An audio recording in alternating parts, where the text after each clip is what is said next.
पप्पू मामा सुद्धा हुशार होता लय शाळेला तो.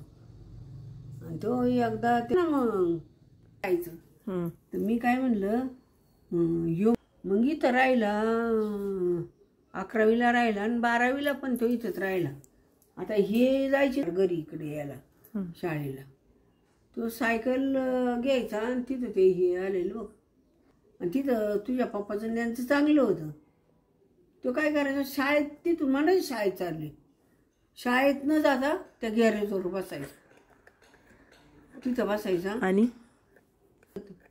खोलायचं. याला कसं यायला खोलायचं तसं खोलायचं बघायचं. मग शाळेत जायचं. एक दिवस जायचं एक दिवस नाही जायचं. जर असं गाडी खोलायचं असलं की मग तिथंच नाद व्हायचं नाही शाळेत.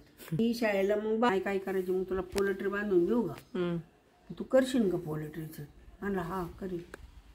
मग म्हणलं तुला पोल्ट्री बांधून देते. आता त्याला आहे तो लागलाय कामाला पण तुला काय साधन आहे. मग नुसतंच शेती म्हणलं कसं बांधून करशील का तू. तर म्हणलं हा करेल. मग त्याला पोल्ट्री बांधून दिली. मग ते पोल्ट्रीचा करायला लागला. मग तो आईचं लग्न झाल्यावर मी जागा घेतली होती याला पिंपळगावला. 2 गुंठ जागा घेतलेली होती. 2 गुंठ जागा घेतल्यावर मग म्हणलं मरून जाऊ आता हे शिकवतोय उद्या मागं मोरं म्हणलं तरी याला कुठेही गॅरेज टाकायचं म्हणलं. पिंपळगावला जागा घेतली आणि शिव मग गॅरेजला कुठं जायला लागला सांगू का.